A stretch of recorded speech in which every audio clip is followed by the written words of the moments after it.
కాళేశ్వరంపై bomb పేల్చింది BRS MLC Telangana జాగృతి అధ్యక్షురాలు Kalvakuntla Kavitha. BRS కీలక నేతలను టార్గెట్ చేస్తూ మీడియా సమావేశంలో సంచలన వ్యాఖ్యలు చేశారు.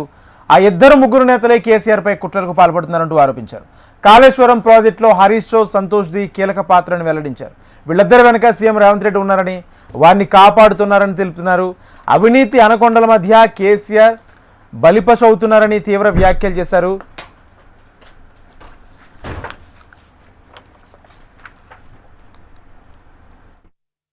కొంతమంది కేసీఆర్ గారి పక్కన ఉన్నటువంటి వాళ్ళు కేసీఆర్ గారి పేరు చెప్పుకొని అనేక రకాలుగా లబ్ధి పొంది వారు చేసినటువంటి అనేక చెత్త పనుల వల్ల ఇవాళ కేసీఆర్ గారి పేరు బద్నామయ్యే పరిస్థితి వచ్చింది. అయినా మళ్ళీ వాళ్ళనే మోస్తాం, అయినా మళ్ళీ వాళ్ళని ముందుకు తీసుకెళ్తామని అనుకుంటే పార్టీ ఎట్లా ముందట్టుకోతుంది? ఒక బిడ్డగా నిజంగా నేను బాధపడతా ఉన్నాను. ఇవాళ 5 సంవత్సరాలు ఇరిగేషన్ మంత్రిగా చేసినటువంటి హరీష్ రావు గారిది మేజర్ పాత్ర లేదా దీంట్లో? అందుకే కదా కేసీఆర్ గారు వారిని సెకండ్ టర్మ్ లో తప్పించిండ్రు. ఈ మొత్తం కాళేశ్వరం ఎపిసోడ్ లో కేసీఆర్ గారికి మరక అంటిందంటే 2-3 వ్యక్తులు కారణం. మాజీ రాజ్యసభ సభ్యుడు ఒకలైతే, హరీష్ రావు గారు ఒకలైతే, మేఘా కృష్ణారెడ్డి గారు ఇంకోటి, మేఘానో బోగానో ఏదో. ఈ పెద్ద పెద్ద కాంట్రాక్టర్లు అందరితో కుమ్మక్కై కేసీఆర్ గారు ప్రజల కోసం ఆలోచన చేస్తే, నీళ్ల కోసం ఆలోచన చేస్తే, వీళ్ళు సొంత వనరుల కోసం, డెవలప్మెంట్ కోసం, ఆస్తులు పెంచుకోవడం కోసం ఆలోచన చేసి ఇవాళ మీ వల్ల రేవంత్ రెడ్డి లాంటి వ్యక్తి, తెలంగాణ ఉద్యమానికి సంబంధం లేని వ్యక్తి, కేసీఆర్ గారి కాలి గోటికి సరిపోని వ్యక్తి, ఆయన నిలబడి కేసీఆర్ గారిని చేయెత్తి చూపించి కేసీఆర్ గారి మీద సిబిఐ ఇవాళ నేను వేస్తా అని చెప్తున్నాడంటే కారణం ఎవరు దీనికి?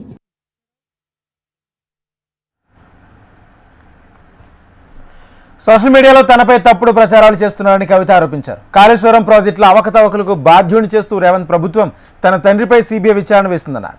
దీంతో తన కడుపు మండిపోతుందని తెలిపారు. నాన్నకు డబ్బు తిండిపై ఏనాడు యావలేదన్నారు. తన తండ్రి పరువు పోతే తనకు బాధ కానీ వాళ్ళకేముంటుందంటూ ప్రశ్నించారు. కాళేశ్వరం అవినీతిలో హరీష్ రావుదే మేజర్ పాత్రని ఆరోపించిన కవిత అందుకే హరీష్ రావును ఇరిగేషన్ మంత్రిగా తొలగించారని తీవ్ర ఆరోపణలు చేశారు. హరీష్ రావు, సంతోష్ రావు వల్లే కేసీఆర్కు ఈ పరిస్థితి దాపురించిందని విమర్శించారు. కేసీఆర్ను అడ్డు పెట్టుకుని హరీష్, సంతోష్ భారీగా ఆస్తులు కూడబెట్టారని తెలిపారు. ఇలా దేశంలో ఏ మూలకు పోయినా, ఎక్కడికి పోయినా కేసీఆర్ అంటే ఒక మహానాయకుడు, త్యాగం చేసిన నాయకుడు అని చెప్పి మాట్లాడతారు. రేపటి నుంచి ఏం మాట్లాడతారు? సిబిఐ ఎంక్వైరీ వస్తే ఏం మాట్లాడతారు? కేసీఆర్ అంటే సిబిఐ కేసు అంటారు. మా నాన్న పరువు పోతే నాకా బాధ, మీకా? మీకు పైసలు కావాలి కదా, మీకు పేరుతోనేం పని? ఇంకా కూడా ఈ విషయాలు అర్థం చేసుకోకుండా, ఇంకా కూడా ఇటువంటి వ్యక్తులను దూరం పెట్టుకోకుండా ఉంటే ఇక కేసీఆర్ గారి మీద సిబిఐ కేసు వేసేటటువంటి స్థాయికి వచ్చినాక ఏం పార్టీ ఉంటేంది పోతే.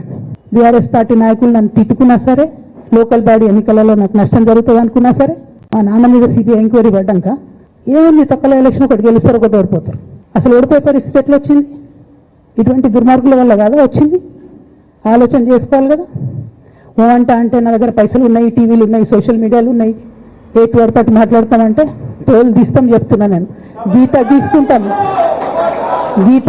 గీసుకుంటాం బిడ్డ. మీరు ఒక్క కమెంట్ పెడితే మేము 10 చేస్తాం. ఏది పడితే అది మాట్లాడచ్చు సోషల్ మీడియాలో చూసుకుంటూ ఊరుకుంటున్నా. పెద్దసారి దగ్గరకు వచ్చినాక ఇక కాంప్రమైజ్ అయ్యేది ఏం లేదు. ఘోష్ కమిషన్ వేసిన రోజే నేను చెప్పిన, ఎందుకు రియాక్ట్ కాలేదు పార్టీ అని అడిగిన ఆ రోజునే. నిన్న సిబిఐ ఎంక్వైరీ వేస్తున్నా అని రేవంత్ రెడ్డి గారు అసెంబ్లీలో చెప్తే తెలంగాణ బంద్ ఖాళీ వద్దా, బగ్గు మనొద్దా తెలంగాణ? ఎట్లా మాట్లాడతారు? నిజంగానే మనిషి అవినీతి అయితే, నిజంగానే మనిషి డబ్బులు తినోడైతే వేరు మాట. ఆయనకు తిండి మీద కూడా ధ్యాస ఉండదు బాబు. తెలంగాణ అదే పిచ్చి. అట్లాంటి మనిషిని పట్టుకొని ఇవాళ ఏది పడితే అది మాట్లాడితే కూడా రియాక్ట్ కాకపోవడం చాలా దారుణం, చాలా దారుణం. నేను దీన్ని తీవ్రంగా ఖండిస్తున్నా. At the same time Congress government PC Ghosh commission వేసిండ్రు. రెండేళ్ల నుంచి టైంపాస్ చేస్తారు. ఆ కమిషన్ రిపోర్ట్ వచ్చింది. ఆ రిపోర్ట్ నిన్న అసెంబ్లీలో పెట్టిండ్రు. ఇంకా దానికి ఏమిట్లకేం లేదు, దానికి ఏం చర్యలు తీసుకుంటారో చెప్పారు, ఏం చేస్తారో చెప్పారు. తక్కువ సిబిఐకి ఇచ్చేస్తారు. అంటే ఇది ప్రీ ప్లాన్డ్, ప్రీ మెడిటేటెడ్, ఖచ్చితంగా కేసీఆర్ గారి ప్రతిష్ట దెబ్బతీయాలనేటటువంటి ప్రీ మెడిటేటెడ్ అటాక్ తప్పితే ఇంకోటి కాదు. కేసీఆర్ ఎప్పుడు ఆస్తులు సంపాదించాలని అనుకోలేదని కవిత అన్నారు. ఈ వయసులో కేసీఆర్ పై సిబిఐ విచారణ ఇదంతా హరీష్ రావు, సంతోష్ రావు వల్లనే జరిగిందని తెలిపారు. వీళ్ళ వెనక సీఎం రేవంత్ రెడ్డి ఉన్నారని ఆరోపించారు. హరీష్ రావు, సంతోష్ రావులకు చెప్తున్నా, కబడ్దార్ బిడ్డలారా, నేను భయపడా, సోషల్ మీడియాలో అడ్డగోలుగా రాస్తే ఊరుకోను అంటూ ఫైర్ అయ్యారు కవిత. ఈ వయసులో కేసీఆర్పై సిబిఐ విచారణ ఏంటంటూ భావోద్వేగానికి గురయ్యారు. కవితపై బీఆర్ఎస్ వేటుకు సిద్ధమైనట్లు తెలుస్తుంది. కవిత హరీష్ ను టార్గెట్ చేస్తూ ఘాటు వ్యాఖ్యలు చేయడంతో ఆమెపై చర్యలకు రంగం సిద్ధం చేస్తున్నట్లు సమాచారం. ఇప్పటికే కేసీఆర్ తో బీఆర్ఎస్ ముఖ్య నేతలు ఫామ్ హౌస్ లో భేటీ అయ్యారు. ఈ భేటీ ప్రారంభమైన కాసేపటికే కవిత పీఆర్ఓను పార్టీ వాట్సాప్ గ్రూప్ల నుంచి బీఆర్ఎస్ తొలగించింది. మరోవైపు కవితకు కౌంటర్గా బీఆర్ఎస్ సోషల్ మీడియా వింగ్ ఆసక్తికర ట్వీట్ కూడా చేసింది. 6 అడుగుల బుల్లెట్ అంటూ హరీష్ రావును ఉద్దేశించి ట్వీట్ చేసింది. సింహం సింగిల్గా వస్తుందంటూ వీడియో పోస్ట్ చేసింది. హరీష్ పై కవిత కామెంట్స్ తర్వాత ఎక్స్లో బీఆర్ఎస్ పోస్ట్ చేయడం, పీఆర్ఓను పార్టీ తొలగించడంతో కవితకు ఉద్వాసన తప్పదనే సంకేతాలు ఇస్తున్నాయి.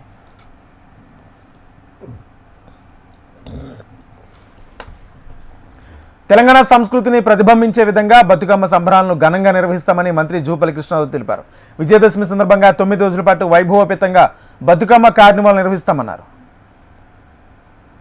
పర్యావరణం, పూలతో మన బంధాన్ని ప్రతిబింబించేటువంటి సంబరాలు. ప్రతి తెలంగాణ వాసి గుండెల్లో పూల పరిమళల్లా నిలిచేలా ఉత్సవాన్ని ఏర్పరిచే ప్రయత్నం. మీకు అందరూ వింటారు, బ్రెజిల్ అంటే ప్రపంచంలో బ్రెజిల్ కార్నివాల్ అంటే ఒక కార్నివాల్ అనేటువంటి కార్యక్రమం ద్వారా యావత్ ప్రపంచాన్ని ఆకర్షించేటువంటి ప్రయత్నం చేసింది. అది సక్సెస్ అయింది. అది టూరిజం ప్రమోషన్, ఆ దేశం యొక్క కల్చర్ను ప్రమోట్ చేసేదానిలో భాగంగా. అట్లాగే ఈ రోజున ఈ బతుకమ్మ పండుగను కూడా ఒక కార్నివాల్ లాగా యావత్ ప్రపంచాన్ని ఆకర్షించే విధంగా, యావత్ భారతదేశంలో మరెక్కడ కూడా చేయని పద్ధతిలో చేసేటువంటి ప్రయత్నం చేస్తా ఉన్న ఈ యొక్క బతుకమ్మ పండుగను రేపు సెప్టెంబర్ 21 నుంచి 29 తారీఖు వరకు చేసే ఏర్పాటు చేస్తూ ఉన్నాం. అయితే ఈ యొక్క సెప్టెంబర్ 21 నుంచి సెప్టెంబర్ 30 వరకు మొదటి ఈవెంట్ మా సహచర మంత్రివర్యాలు వరంగల్లోని 1000 స్తంభాల గుడి వద్ద ప్రారంభమవుతుంది. సెప్టెంబర్ ఎమ్మెల్సీ కవిత ఆరోపణలపై టీపీసీసీ చీఫ్ మహేష్ గౌడ్ స్పందించారు. సీఎం రేవంత్ రెడ్డిపై కవిత వ్యాఖ్యలను ఖండిస్తున్నామని తెలిపారు. కుటుంబ కలహాలను తమపై రుద్దడం ఏంటన్నారు మహేష్ గౌడ్.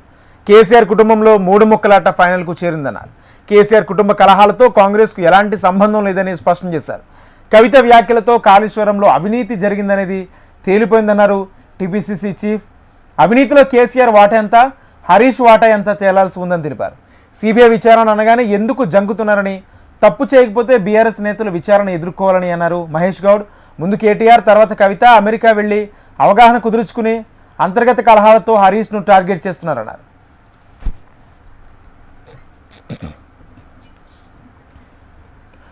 కాంగ్రెస్ వ్యాఖ్యలపై కాంగ్రెస్ ఎమ్మెల్సీ అద్దంకి దయాకర్ స్పందించారు. కాళేశ్వరంలో అవినీతి జరిగిందని కవిత సైతం కన్ఫర్మ్ చేశారని అద్దంకి తెలిపారు. సీఎం రేవంత్ రెడ్డి పేరు చెప్పడం అంటే ఎత్తుగడ కోసమేనని, లేదంటే సెన్సేషన్ కోసమే చెప్పాలన్నారు అద్దంకి దయాకర్. కేసీఆర్కి సంబంధం లేదని కవిత అనడం అనేది విడ్డూరం. సరే, తను అనుకుంటున్న కేసీఆర్ చుట్టూన్న 2 దయ్యాల గురించి అయితే చెప్పింది అనుకోండి, హరీష్ రావు, సంతోష్ రావు అని. కానీ మళ్ళీ రేవంత్ రెడ్డి గారి పేరు తేవడం వల్ల మళ్ళీ రాజకీయమే చేస్తున్న పరిస్థితి. మరి ఈ సందర్భంగా ఏం జరిగింది ఈ గ్యాప్లో అనే విషయాలు చూసుకోవాల్సిన అవసరం ఉంది. ఎందుకంటే కేసీఆర్ తర్వాత ఉన్న ఈ ముగ్గురులో పదవుల పందేరంలో ఏదో అలజడి, అడ్డంకులు వస్తున్నమాట మనకు అర్థమవుతున్నది. ఇక్కడ మొన్నటిదానిక టార్గెట్ కేటీఆర్ గా నడిచిన చర్చ కాస్త ఇప్పుడు మళ్ళీ హరీష్ రావు వైపు మళ్ళడం వెనుక ఉన్న ఉద్దేశం ఏంటి, దాంట్లో సంతోష్ రావును కలపడం వెనుక ఉన్న కారణాలు ఏంటి అనే విషయాలు పక్కన పెడితే, మొత్తానికి కాళేశ్వరం కథలో హరీష్ రావు పాత్ర, సంతోష్ రావు పాత్రను ఆమె కన్ఫర్మ్ చేసింది. కాబట్టి రేవంత్ రెడ్డి గారి పేరు ఎత్తడం అనేది రాజకీయం కోసం అనేది క్లియర్. దాంట్లో మనం పెద్దగా చర్చించుకోవాల్సిన అవసరం కూడా లేదు. ఎందుకంటే వాళ్ళిద్దరి పేర్లు చెప్పినందుకైనా రేవంత్ రెడ్డి గారి పేరు చెప్పడం వల్ల ఈ అంశాన్ని పెనెట్రేట్ చేసుకోవడానికి ఉపయోగపడుతుంది తప్పితే మరొక దానికి పనికిరాదు. కానీ అన్నిటికంటే ముఖ్యంగా ఏంటంటే, ఇప్పుడు కాళేశ్వరంలో అవినీతి జరిగిందని మాత్రం కవిత ఒప్పుకున్నట్టే లెక్క. కానీ కేసీఆర్ లేకుండా ఈ కాళేశ్వరం అవినీతి జరిగిందని చెప్పాలని చూడడం మాత్రం పూర్తి స్థాయిలో అది అబద్ధం. అది కేవలం తన తండ్రిని కాపాడుకోవడానికి చేసిన ఒక ఎత్తుగడ ప్రకటన తప్పితే దాంట్లో మనం కొత్తగా ఆలోచించాల్సిన అవసరం లేదు. ఏది ఏమైనా సిబిఐకి అప్పచెప్పినాం కదా, ఎవరి పాత్ర ఎంత, ఎవరివి కథలు, ఎవరు కట్టుకథలు, ఎవరు పిట్ట కథలు, ఎవరు వాస్తవ ఏమంటారు కాళేశ్వరం దొంగలు, ఇవన్నీ కూడా ఇలా బయటపెట్టడానికి తెలంగాణ ప్రభుత్వం సిబిఐకి ఇచ్చిన వాటి పర్సువేషన్లో కూడా కాంగ్రెస్ ప్రభుత్వం ఉంటుంది, కాంగ్రెస్ పార్టీ కూడా ఉంటుంది. ఎందుకంటే ఇది తెలంగాణ ప్రజల యొక్క సొమ్మును కాపాడే రక్షకులుగా ఇవాళ కాంగ్రెస్ పార్టీ ఉంటుంది, కాంగ్రెస్ ప్రభుత్వం ఉంటుంది, రేవంత్ రెడ్డి గారు ఉంటుంది. కాబట్టి రేవంత్ రెడ్డి గారి మీద ఆరోపణలు చేయడం ద్వారా సెన్సేషన్ మాత్రమే తప్పితే దాంట్లో ఎవరు కూడా దాన్ని పట్టించుకోరు, నమ్మరు. ఒక్కొక్కరు ఒక ఆయన బాంబులు పెట్టిండ్రు అన్నట్టే, లేకపోతే ఇంకొక ఆయన ఏదో సంఘ విద్రోహ చర్యలు అక్కడ పనిచేసినాయి అన్నట్టు. కానీ ఇలా రేవంత్ రెడ్డి గారు కూడా వాళ్ళ వెనుక ఉండని చెప్పడం అనేది కేవలం సెన్సేషన్ కొరకు చేసిన స్టేట్మెంట్. కానీ ఉపరాష్ట్రపతి ఎన్నికల్లో తెలుగు వారికి వచ్చిన అవకాశాన్ని రాజకీయాలకు అతీతంగా ముందుకొచ్చి గెలిపించాలని సీఎం రేవంత్ రెడ్డి పిలుపునిచ్చారు. ఉపరాష్ట్రపతి అభ్యర్థి జస్టిస్ సుదర్శన్ రెడ్డి హైదరాబాద్ వచ్చిన సందర్భంగా మద్దతు కూడగట్టే ప్రయత్నంలో సీఎం రేవంత్ రెడ్డి మాట్లాడారు. ఉత్తర భారతదేశంలో తెలుగువారి పట్ల వివక్షత ఉన్న రోజుల్లో ఇండియా కూటమి ఉపరాష్ట్రపతి అభ్యర్థిగా జస్టిస్ సుదర్శన్ రెడ్డిని ఖరారు చేసిందన్నారు. రాజకీయాలకు అతీతంగా ఉపరాష్ట్రపతి అభ్యర్థి జస్టిస్ సుదర్శన్ రెడ్డిని గెలిపించుకోవాల్సిన బాధ్యత అందరిపై ఉందని ఎంపీలు, రాజ్యసభ సభ్యులు వారందరినీ సీఎం రేవంత్ రెడ్డి విజ్ఞప్తి చేశారు. సుదర్శన్ రెడ్డి గారిని ఇండియా కూటమి ఉపరాష్ట్రపతి అభ్యర్థిగా ప్రకటించిన తర్వాత మనవాడు, మన తెలుగువాడు, మనందరం అభినందించాలి, వారిని అందరూ వ్యక్తిగతంగా కలిసి వారిని అభినందించాలని కార్యక్రమాన్ని ఏర్పాటు చేసి, ఈ కార్యక్రమానికి పిసిసి అధ్యక్షులు మహేష్ కుమార్ గౌడ్ గారు అధ్యక్షత వహించి, సిపిఐ నారాయణ గారు, సిపిఎం నుంచి జాన్ వెస్లీ గారు, సహచార మంత్రివర్గ సభ్యులు, పార్లమెంట్ సభ్యులు, శాసనమండలి సభ్యులు, శాసనసభ్యులు, జస్టిస్ సుదర్శన్ రెడ్డి గారిని అభిమానించే వాళ్ళు, గౌరవించే వాళ్ళందరూ ఈ కార్యక్రమంలో పాల్గొని అందరూ ఒకతాటి మీదకి వచ్చి తెలుగు వాళ్ళందరూ కూడా జస్టిస్ సుదర్శన్ రెడ్డి గారికి అండగా నిలబడాలి అని చెప్పి ఈ కార్యక్రమంలో మనం నిర్ణయం తీసుకోవడం జరుగుతుంది. ప్రధానంగా జాతీయ రాజకీయాలలో నీలం సంజీవరెడ్డి గారు, పివి నరసింహారావు గారు, ఎన్టీ రామారావు గారు, వెంకయ్య నాయుడు గారు వివిధ సందర్భాలలో, వివిధ హోదాలలో జాతీయ రాజకీయాలలో క్రియాశీలక పాత్ర పోషించారు. ఈరోజు జాతీయ స్థాయిలో తెలుగు వాళ్ళ మనుగడ, ఉనికి ప్రమాదకరంగా మారిన సందర్భంలో ఇండియా కూటమి రాజ్యాంగ నిపుణుడు, న్యాయ కోవిదుడు జస్టిస్ సుదర్శన్ రెడ్డి గారిని పార్టీలకు, రాజకీయాలకు అతీతంగా ఉపరాష్ట్రపతి అభ్యర్థిగా ప్రకటించడం జరిగింది. ఇండియా కూటమి యొక్క ఆలోచనను జస్టిస్ సుదర్శన్ రెడ్డి గారు గౌరవించి ఈరోజు ఎన్నికల బరిలో దిగడం జరిగింది. మన ఉపరాష్ట్రపతి గారి రాజీనామా అందరికీ ఆశ్చర్యకరం. వారి రాజీనామాకు గల ఒత్తిడి, కేంద్ర ప్రభుత్వం యొక్క వైఖరి. బీసీ రిజర్వేషన్ బిల్లును ఆమోదించాలని అఖిలపక్ష నేతలు గవర్నర్ జిష్ణుదేవ్ వర్మను కోరారు. రాజ్భవన్ చేరుకున్న పీసీసీ చీఫ్ మహేష్ కుమార్ గౌడ్, మంత్రులు పొన్నం ప్రభాకర్, సీతక్క, ప్రభుత్వ విప్ ఆది శ్రీనివాస్, బీర్ల ఐలయ్య, బీఆర్ఎస్ ఎమ్మెల్యేలు వివేకానంద, సిపిఐ నేత నారాయణ, ఎమ్మెల్సీ నెల్లికంటి సత్యం బీసీ రిజర్వేషన్ బిల్లును ఆమోదించాలని కోరారు. శాసనసభలో ప్రవేశపెట్టిన పంచాయతీరాజ్ సవరణ బిల్లు ఏకగ్రీవ ఆమోదం పొందడానికి మూడ్ ఆఫ్ హౌస్ పరిగణలోకి తీసుకుని బీసీలకు రిజర్వేషన్ల పెంపు బిల్లు ఆమోదించాలని విన్నవించారు.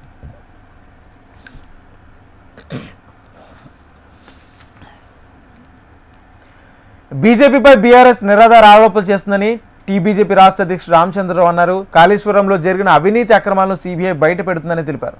కేవలం కాళేశ్వరం కాదు, మిగతా ప్రాజెక్టులపై కూడా సీబీఐ విచారణ జరపాలని బీజేపీ డిమాండ్ చేస్తుందన్నారు. నాయకులకు, బీఆర్ఎస్ సంబంధించినటువంటి అధికారులకు ఈ సిబిఐ వచ్చే ముందే వాళ్ళు సాక్ష్యాలన్నీ కూడా తారుమారు చేసే అవకాశాలు ఇచ్చారు. దాన్ని ట్యాంపరింగ్ ఆఫ్ ది ఎవిడెన్స్ అంటారు. ఈ ట్యాంపరింగ్కు మీరు అవకాశం ఇచ్చారు 20 నెలలు. ఇప్పుడు మీరు సిబిఐ అంటున్నారు. మీరు ఆ రోజే సిబిఐకి ఇచ్చేది కదా, ఇస్తే అయిపోతుంది కదా, ఇప్పుడు ఎందుకు ఇస్తున్నారు? తర్వాత మీరు అరెస్ట్ చేసింది ఓన్లీ అధికారులని, కాంట్రాక్టర్లను మీరు పక్క పెట్టారు, రాజకీయ నాయకులు పక్క పెట్టారు. మీరు కొమ్మకైపోయి వాళ్ళకి అవకాశం ఇచ్చి ఈ కేసు నుంచి బయటపడడానికి అవకాశం ఇచ్చారు. కాబట్టి 20 నెలల తర్వాత మీరు సిబిఐకి చెప్తున్నారు. ఇప్పుడు కేంద్ర ప్రభుత్వం దీనికి సంబంధం లేదు. మా పార్టీ మాత్రం మేము డిమాండ్ చేస్తున్నాము, ఇక్కడ పెద్ద లెవెల్లో అవినీతి జరిగింది, ఈ అవినీతి బయటపడాలి. దీంట్లో ప్రజాధనం ఉన్నది, ఈ ధనం ఎవరెవరి దగ్గర పోయింది, ఎవరెవరు ఎంతమంది ఎంత తిన్నారు, ఈ డబ్బు ఎక్కడి నుంచి ఎక్కడ పోయినాయి, ఏ కాంట్రాక్టర్లు నిర్లక్ష్యం చేశారు, ఏ కాంట్రాక్టర్ కిక్ బ్యాక్స్ ఇచ్చారు, ఎవరెవరికి వచ్చినా ఇవన్నీ బయటపడాలి. అంటే ప్రజాధనం ఇది. ఇప్పుడు రేవంత్ రెడ్డి గారు ఆయన చేసిన రాహుల్ గాంధీ మాట ఎవరు ఈ దేశంలో వినట్లేదు, ఆయన పార్టీ వాళ్ళు వినట్లేదు కాబట్టి ఆయన పార్టీకి చాలామంది వెళ్ళిపోయారు. కానీ రాహుల్ గాంధీ అది సీరియస్ తీసుకోవద్దు మీరు కూడా. రాష్ట్ర ప్రభుత్వం సిబిఐ అనేటువంటి నిర్ణయం తీసుకోగానే భయపడ్డది బీఆర్ఎస్ పార్టీ, కాంగ్రెస్ పార్టీ కూడా భయపడుతున్నారు. ఎందుకంటే వాళ్ళు నిజంగా ఈరోజు కాళేశ్వరం ప్రాజెక్టుల అవినీతిపై నిజాలు నిగ్గు తేల్చేందుకు రాష్ట్ర ప్రభుత్వం సిబిఐ విచారణకు ఆదేశించింది. రాష్ట్ర ప్రభుత్వం తీసుకున్న నిర్ణయంపై బీజేపీ ఎంపీ లక్ష్మణ్ స్పందించారు. ఇప్పటికే చాలా ఆలస్యమైందని, ఎందుకు ఇన్ని రోజులు సిబిఐకి ఇవ్వలేదని ప్రశ్నించారు. కేవలం సిబిఐకి మాత్రం ఇవ్వడం కాదు, అందుకు సంబంధించిన పూర్తి సమాచారం సిబిఐకి ఇవ్వాలన్నారు ఎంపీ లక్ష్మణ్. కుంభకోణం మొత్తం సమాజం అంతా గమనించింది. ప్రధానమంత్రి, కేంద్ర హోంమంత్రి సైతం కూడా ఇది బీఆర్ఎస్కి ఏటీఎంగా మారిందని చెప్పి, అదే రకంగా రేవంత్ రెడ్డి గారు కూడా పిసిసి అధ్యక్షుని హోదాలో ఇది తెలంగాణలో జరిగినటువంటి అతిపెద్ద కుంభకోణమని అన్ని ఆధారాలు ఉన్నాయి. నేను ఖచ్చితంగా మా పార్టీ అధికారులకు వస్తే 6 మాసాల్లో నిగ్గు తెలుస్తాను, మెక్కిందంతా కూడా కక్కిస్తాను, రూపాయి కూడా వదలని చెప్పినటువంటి రేవంత్ రెడ్డి గారికి 22 మాసాలు సమయం ఎందుకు పట్టింది చెప్పాలి. ఈ లోపల మీ మధ్యలో బీఆర్ఎస్ మధ్యలో ఏదైనా ఒడంబడిక జరిగిందా, రాష్ట్ర ఒప్పందాలు ఏమైనా చోటు చేసుకున్నాయా, చీకటి ఒప్పందాలు జరిగాయా, లేదా హైకమాండ్ ఒత్తిడి మీ మీద ఉన్నదా? ఇప్పుడు విధి లేని పరిస్థితుల్లో మీరు మళ్ళీ సిబిఐకి ఆదేశించారా? ఆనాడు బీజేపీ చెప్పితే తప్పని భావించిన మీరు ఇవాళ ఎట్లా సత్యమవుతుందో మీరే ప్రజలకు జవాబు చెప్పాల్సిన బాధ్యత మీ మీద ఉంది.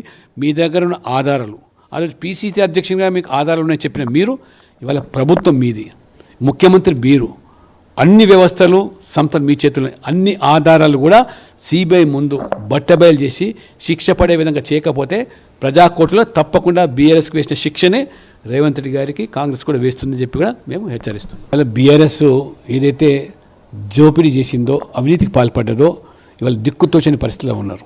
ఇవాళ వాళ్ళకి సంస్థల పట్ల నమ్మకం లేదు, కమిషన్ల పట్ల నమ్మకం లేదు, న్యాయస్థానాల పట్ల కూడా నమ్మకం లేదు. కాబట్టి వారు చేసిన దాన్ని సమర్థించుకునే దానికి ఇవాళ చిత్తు కాగితాలని చెప్పి చెత్తపుటలు వేస్తున్నామని చెప్తే ప్రజలు ఈ పాటికి మిమ్మల్ని చెత్తపుటలు వేశారు. ప్రజాస్వామ్య ప్రక్రియలో, ఎన్నికల్లో మిమ్మల్ని ఓడించారు. ఇప్పటికైనా మీరు బుద్ధి తెచ్చుకొని వ్యవహరించండి. కానీ ఇంకా అహంతో వ్యవహరిస్తే మీకు ఈ మొత్తం రాజకీయంగా నూకలు చెల్తాయని చెప్పి కూడా మేము వారిని హెచ్చరిస్తాం. కాళేశ్వరం కేసును సిబిఐకి అప్పగింతపై బీజేపీ ఎంపీ ఈటెల రాజేందర్ స్పందించారు. కేసును సిబిఐకి అప్పగించి ప్రభుత్వం మంచి పని చేస్తుందన్నారు. పీసీ ఘోష్ కమిషన్ రిపోర్ట్ నిలవదని, కాంగ్రెస్ వాళ్లకు చేతకాకనే సిబిఐకి అప్పగించారని ఆరోపించారు. ఈ కేసును సిబిఐ సంపూర్ణంగా ఎంక్వైరీ చేస్తుందని నమ్మకం ఉందని, అక్రమాలను బయట పెడుతుందని ఈటెల విశ్వాసం వ్యక్తం చేశారు. మంచి పని చేసిండ్రు, వాళ్ళకు చేత కాదని తెలుసు, వాళ్ళ రిపోర్టు తడకని తెలుసు, వాళ్ళ రిపోర్టు నిలవదనేది వాళ్ళకి అర్థమైంది. కాబట్టి ఇలా వాళ్ళు డిజైన్ చేసుకోవడం కోసం ఈ పని చేశారు. ఏది ఏమైనప్పటికీ కూడా ఖచ్చితంగా సిబిఐ సంపూర్ణంగా ఎంక్వైరీ చేస్తాని, దాన్ని జరిగిన అక్రమాలను వెలికిస్తాననే విశ్వాసం మాకుంది. మంచి పని చేసిండ్రు, వాళ్ళకు చేత కాదని తెలుసు, వాళ్ళ రిపోర్టు తడకని తెలుసు, వాళ్ళ రిపోర్టు నిలవదనేది వాళ్ళకి అర్థమైంది. కాబట్టి ఇలా వాళ్ళు డిజైన్ చేసుకోవడం కోసం ఈ పని చేశారు. ఏది ఏమైనప్పటికీ కూడా ఖచ్చితంగా సిబిఐ సంపూర్ణంగా ఎంక్వైరీ చేస్తాని, దాన్ని జరిగిన అక్రమాలను వెలికిస్తాననే విశ్వాసం మాకుంది. కరప్షన్ కోసమే కాళేశ్వరం కట్టారన్నారు ఎంపీ ధర్మపురి అరవింద్. సిబిఐకి అప్పగించడాన్ని స్వాగతిస్తున్నామన్నారు. అవినీతికి పాల్పడిన ఎవరిని వదిలిపెట్టమన్నారు. కాంట్రాక్టర్లపై కూడా చర్యలు తీసుకోవాలని కోరారు. 2 ఏళ్లు ప్రభుత్వం కాలయాపన చేస్తుందన్నారు. కాళేశ్వరం లొకేషన్లు మార్చారని విమర్శించారు ఎంపీ ధర్మపురి అరవింద్. ఇవాళ సిబిఐకి అప్పచెప్పడం ఫైనలీ ఒక మంచి పరిణామం. కాళేశ్వరంలో ఏ రకంగా ఉందంటే మేడిగడ్డ, సుందిల్లా, ఇంకోటి మన అన్నారం, ఇవన్నీ ఫస్ట్ ప్లానింగ్ కాడికెళ్ళే కేవలం కరప్షన్ కోసమే ప్లాన్ చేసింది. దీంట్లో కాంట్రాక్టర్లు కుమ్ముక్కై ఉన్నారు, దీంట్లో బ్యూరోక్రాట్లు కుమ్ముక్కై ఉన్నారు, దీంట్లో పొలిటీషియన్లు అంటే కల్వకుంట్ల కుటుంబం కుమ్ముక్కై ఉన్నది. ఇది ఏ రకంగా ఉందంటే సాయిల్కి సంబంధించి కానీ, డిజైన్కి సంబంధించి కానీ ఏమి చేయలేదు. ఎందుకు మార్చిండ్రో ఇలాంటి వరకు నివేదిక ఇవ్వలేదు. ఇక్కడ ఖర్చు తక్కువైంది, ఆ మిగిలిన ఖర్చు వేసుకుపోవాలి. ఇది అసలు ప్రక్రియ మొదలైందే ఇట్లా. కాళేశ్వరం ప్రాజెక్టు డిజైన్లు మారిపోయినాయి, డిజైన్లు మారినందుకు ఖర్చు తగ్గిపోయింది. అంటే ఖర్చు అంటే 100 కోట్లు 1000 కోట్లనే ఉంటుంది. ఇది ప్రతి ప్రాజెక్ట్ ఇంతే. డిజైన్లు, లొకేషన్లు మారిపోయినాయి. డిపిఆర్ రాకంటే ముందే, DPR detail project report clearance అన్ని డిపార్ట్మెంట్లకు వెళ్ళి రాకంటే ముందే కట్టుడు మొదలుపెట్టి, ఎందుకు వాళ్ళు ఒప్పుకోరు కదా. కట్టుడు మొదలుపెట్టి మింగుడు మొదలుపెట్టేసి కావాల్సినంత పెట్టలేదేమో కాంట్రాక్టర్లు కానీ ఈ కేసీఆర్ కుటుంబం కానీ ఇవాళ సిబిఐకి అప్పచెప్పిండు 2 సంవత్సరాలు లేట్ చేసి. ప్రతి ఒక్కటి కరప్షన్ కోసం చేసింది కాళేశ్వరం. ఏపీలో కూటమి ప్రభుత్వం ప్రజల ఆకాంక్షలకు అనుగుణంగా పాలిస్తుంటే వైఎస్ఆర్ కాంగ్రెస్ దుష్ప్రచారం చేస్తుందని సీఎం చంద్రబాబు మండిపడ్డారు. సూపర్ 6 హామీలపై అవాకులు చవాకులు పేల్చడం కాదు, దమ్ముంటే అసెంబ్లీలో అభివృద్ధి సంక్షేమంపై చర్చకు రావాలంటూ వైఎస్ఆర్ కాంగ్రెస్ నాయకులకు చంద్రబాబు సవాల్ చేశారు. ప్రజా రాజధాని అమరావతి ఉండాలని మనం ఆకాంక్షిస్తే ఈ అమరావతి ఎడారిని చేస్తామని ఎడారి చేస్తారు. మన రోడ్లేసి రోడ్లన్నీ గుంతలు పెడతారు. అవునా కాదా అని అడుగుతున్నా. అలాంటి పార్టీకి నేను ఇచ్చే సవాల్ ఏంటంటే, మొన్నన్నారు సిద్ధం సిద్ధం అని ఎగిరిపడ్డారు. సూటిగా అడుగుతున్నా, అసెంబ్లీకి సిద్ధమా? 11 మంది ఉన్నారు. అసెంబ్లీకి రండి. ఎవరిది విధ్వంసమో, ఎవరిది అభివృద్ధో, ఎవరికి సంక్షేమ కార్యక్రమాలు చేసే సత్తా ఉందో చర్చించడానికి నేను సిద్ధంగా ఉన్నా. సూపర్ 6 మీద అవాకులు చవాకులు వాళ్తున్నారు. నేను అడుగుతున్నా, అసెంబ్లీకి రండి. ఎవరికి ఏ నిమిషంలో ఎక్కడిచ్చామో సమాధానం చెప్పే ధైర్యం సత్తా ఈ ప్రభుత్వానికి ఉందని చెప్పి కూడా నేను మీకు తెలియజేస్తున్నా. సాగునీటి ప్రాజెక్టుల వరకు కడాన ప్రాజెక్టులు కడితే గ్రీస్ వేయలేని పెద్ద మనుషులు ఇక్కడే అన్నమయ్య డ్యామ్ కొట్టుకోబోతే ప్రైవేట్ పాఠశాలకు దీటుగా ప్రభుత్వ పాఠశాలలో చదువుకునే విద్యార్థులకు సకల సౌకర్యాలు కల్పిస్తూ విద్యార్థులను కూటమి ప్రభుత్వం తీర్చిదిద్దుతుందని విద్యాశాఖ మంత్రి గొట్టిపాటి రవికుమార్ తెలిపారు. విద్యార్థులకు ప్రభుత్వం పంపిణీ చేస్తున్న పరికరాలపై ఎటువంటి పార్టీ బొమ్మలు రంగులను వేయడం లేదన్నారు. బాపట్ల జిల్లా జాపగుంగ్లూరు గ్రామంలో పర్యటించిన ఆయన లబ్ధిదారులకు పెన్షన్లను అందజేశారు. 41 మందికి ముఖ్యమంత్రి సహాయ నిధి చెక్కులను పంపిణీ చేశారు. అసిస్ట్ మెగా సంస్థల సిఎస్ఆర్ నిధులతో 317 మంది విద్యార్థులకు ఉచితంగా సైకిళ్లను మంత్రి పంపిణీ చేశారు. P4లో భాగంగా అద్దంకిలో 3000 మంది విద్యార్థులకు సైకిళ్లను అందజేశారు. మన ప్రభుత్వం అధికారంలోకి వచ్చిన తర్వాత మీకు ప్రైవేట్ స్కూళ్ళకి ధీటుగా యూనిఫామ్ ఇచ్చారు. యూనిఫామ్ బాగుంది కదా, యూనిఫామ్ ఇచ్చారు. దాని మీద ఎక్కడ కూడా పార్టీలకు సంబంధించి. శ్రీకాకుళం జిల్లా బావనపాడులో పెన్షన్ల పంపిణీ కార్యక్రమంలో వ్యవసాయ శాఖ మంత్రి అచ్చెన్నాయుడు పాల్గొన్నారు. వృద్ధులకు వికలాంగులకు ఆయన పెన్షన్లు పంపిణీ చేశారు. అనంతరం బావనపాడులో హార్బర్ సముద్ర తీర ప్రాంతంలో పర్యటించారు. కూటమి ప్రభుత్వం ఎన్నికల్లో ఇచ్చిన ప్రతి హామీని అమలు చేస్తున్నారు. రాబో రోజుల్లో ఏపీని దేశంలోనే నెంబర్ 1 రాష్ట్రంగా కూటమి ప్రభుత్వం అభివృద్ధి చేస్తుందని మంత్రి అచ్చెన్నాయుడు అభిప్రాయం వ్యక్తం చేశారు.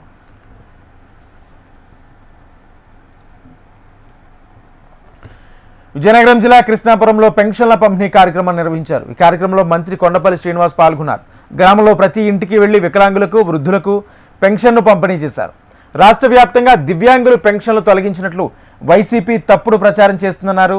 ప్రజలు వైసీపీ అసత్య ప్రచారాలను ప్రజలు ఎవ్వరూ నమ్ముకోవద్దని మంత్రి కొండపల్లి శ్రీనివాస్ సూచించారు.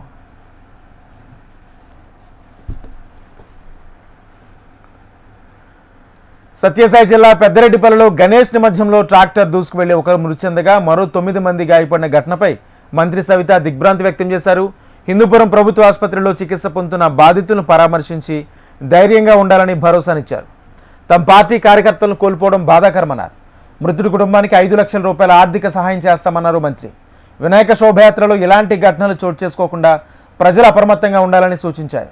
గాయపడిన వారికి మెరుగైన వైద్యం అందించాలని మంత్రి సవిత ఆదేశించారు.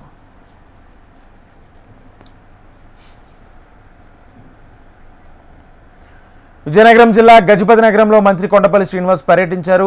ఈ 30 ఏళ్లలో ఎన్నో వినూత్న కార్యక్రమాలను సీఎం చంద్రబాబు రూపకల్పన చేశారన్నారు. సీఎం చంద్రబాబు అభివృద్ధికి సుపరిపాలనకు మారుపేరని కొనియాడారు. ఎన్నో సంక్షేమ పథకాలను ప్రవేశపెట్టి తెలుగు ప్రజలకు సుస్థిర పాలనను అందిస్తున్నారని తెలిపారు. విజన్ 2020తో మొదలుపెట్టి విమర్శలు వచ్చినా నేడు ఫలితాలు కనిపిస్తున్నాయన్నారు. విజన్ 2047 లక్ష్యంతో సీఎం చంద్రబాబు ముందుకు సాగుతున్నారని మంత్రి కొండపల్లి శ్రీనివాస్ తెలిపారు. అలాగే జన్మభూమి కార్యక్రమం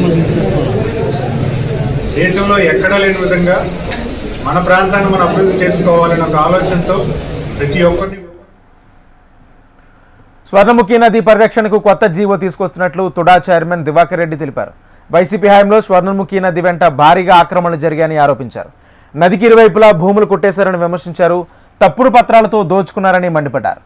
నది బఫర్ జోన్ను పట్టించుకోకుండా కబ్జా చేశారన్నారు. తుడా మున్సిపల్ ప్రభుత్వ అధికారులతో కమిటీ వేసి ఆక్రమణలు తొలగిస్తామన్నారు తుడా చైర్మన్ దివాకర్ రెడ్డి.